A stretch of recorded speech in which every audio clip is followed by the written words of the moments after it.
স্বরাষ্ট্র সচিবের বাড়িতে রাসবিহারের কেন্দ্রের বিএলওরা তারা পৌঁছে গিয়েছেন। সন্ধ্যে 6:40 নাগাদ বিএলওরা স্বরাষ্ট্র সচিবের বাসভবনে পৌঁছন। এসআইআর এর শুনানির মধ্যে বিএলওরা স্বরাষ্ট্র সচিবের বাসভবনে যান। কিন্তু কেন যান আর কারা কারা যান স্বরাষ্ট্র সচিবের বাড়িতে, আরো বিস্তারিত আমরা জানবো সরাসরি ঝিলম করঞ্জাইয়ের কাছ থেকে।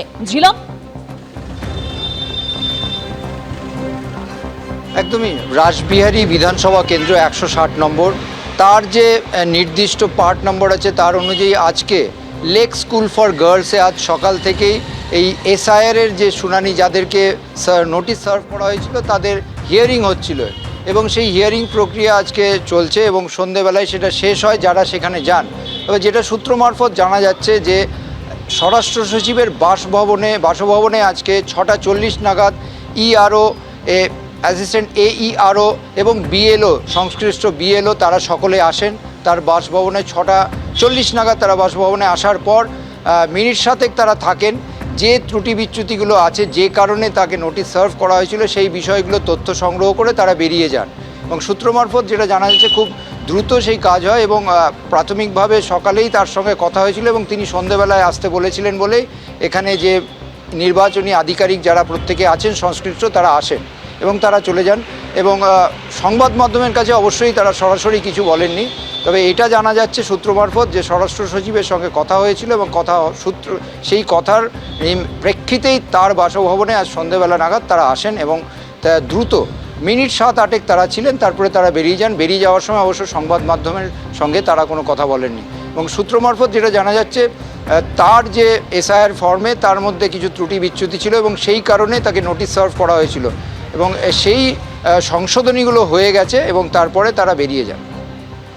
ঝিলম, তুমি আমাদের সঙ্গে থাকো। অর্থাৎ এসআইআর শুনানির জন্য নন্দিনী চক্রবর্তী স্বরাষ্ট্র সচিব, তাকে নোটিশ সার্ভ করা হয়েছিল এবং সেই যে ত্রুটি বিচ্যুতি ছিল সেই কারণেই নন্দিনী চক্রবর্তীর বাড়িতে অর্থাৎ বাসভবনে রাসবিহারের বিএলওরা সঙ্গে এইআরও ছিলেন, তারা গিয়েছিলেন। কি নোটিশ সার্ভ করা হয়েছিল আমি আবারও চলে যাবো জানতে আমাদের প্রতিনিধি ঝিলম করঞ্জাইয়ের কাছে। ঝিলম,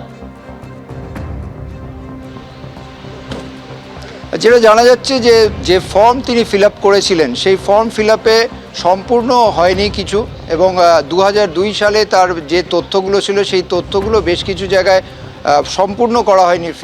ফর্ম ফিল আপে কিছু ত্রুটি ছিল, নির্দিষ্ট করে সেই ত্রুটিগুলো সংশোধন করার জন্য এবং সেই সংক্রান্ত নথি নিতেই তারা এসেছিলেন এবং সেই নথি সংগ্রহ হয়ে গিয়েছে এবং পরবর্তীকালে তারা চলে গেছেন তেমনটাই জানা যাচ্ছে। এবং তোমাকে এটাই জানিয়ে রাখবো যে লেক স্কুল ফর গার্লস সেইখানে যে হিয়ারিং পর্ব হচ্ছিল সেখানকার যারা বিএলও ছিলেন, এইআরও ছিলেন এবং ইআরও ছিলেন, তারাই এসেছিলেন আজকের এই প্রক্রিয়াতে এবং তারা সরাসরি স্বরাষ্ট্র সচিবের বাসভবনে আসেন।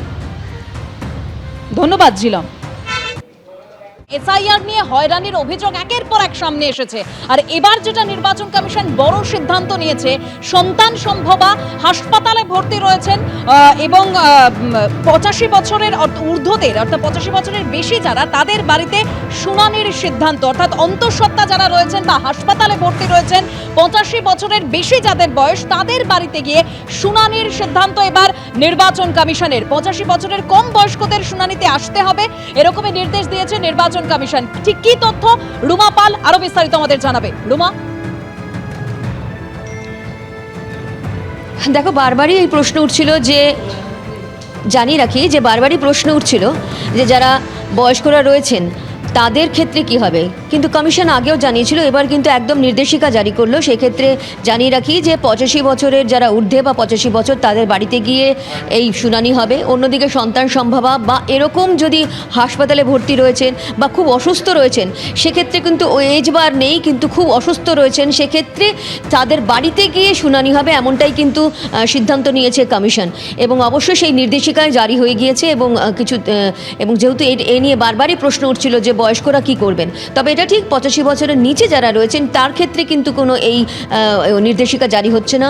একমাত্র 85 বছর বা তার ঊর্ধ্বে যারা রয়েছেন তাদের ক্ষেত্রেই কিন্তু কমিশন একদম তাদের বাড়িতে গিয়ে শুনানি করবে। বিএলওদের জানাতে হবে সেই বিষয়টা নিয়ে এবং তাদের বাড়িতে গিয়ে শুনানি হবে। অন্যদিকে সন্তান সম্ভবা বা তারা অসুস্থ রয়েছেন, খুবই অসুস্থ রয়েছেন, সেক্ষেত্রেও কিন্তু বিএলওকে জানালে তার বাড়িতে গিয়ে কিন্তু শুনানি করা যাবে। ধন্যবাদ রুমা। এসআইআর শুনানিতে হয়রানির অভিযোগ, নতুন নির্দেশিকা নির্বাচন কমিশনের। আর এই যে একের পর এক হয়রানির অভিযোগের কথা আপনাদের সামনে তুলে ধরছিলাম, ইচাপুরের ছবিটা এবার আপনাদের সামনে রাখবো, যেখানে অসুস্থ এক বৃদ্ধকে একেবারে শয্যাশায়ী অবস্থায় ভ্যানে করে এসআইআর এর শুনানিতে নিয়ে যাওয়া হয়েছে। উত্তর 24 পরগনার ইছাপুর 2 পঞ্চায়েতের বাবুপাড়ার বাসিন্দা রবীন্দ্রনাথ রায়, 75 বছরের বৃদ্ধের 10 থেকে 12 দিন আগে ব্রেন স্ট্রোক, বর্তমানে তিনি শয্যাশায়ী। ভ্যানে করে অসুস্থ বৃদ্ধকে শুনানি কেন্দ্রে নিয়ে এলো তার পরিবার। রবীন্দ্রনাথ রায় 1952 সাল থেকে ভোটার দাবি করেছে তার পরিবার। 2002 সালকে গুরুত্ব না দেওয়ায় শুনানিতে তলব, অভিযোগ করছে পরিবার।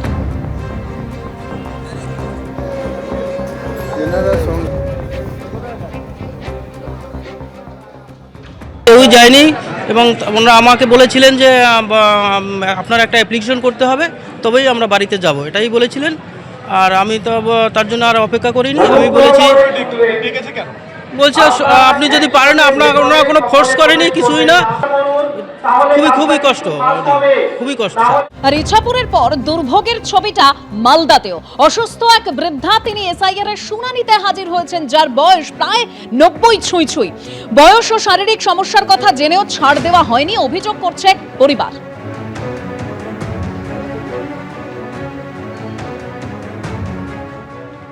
সবার হয়ে গেছে, আমার হয়নি।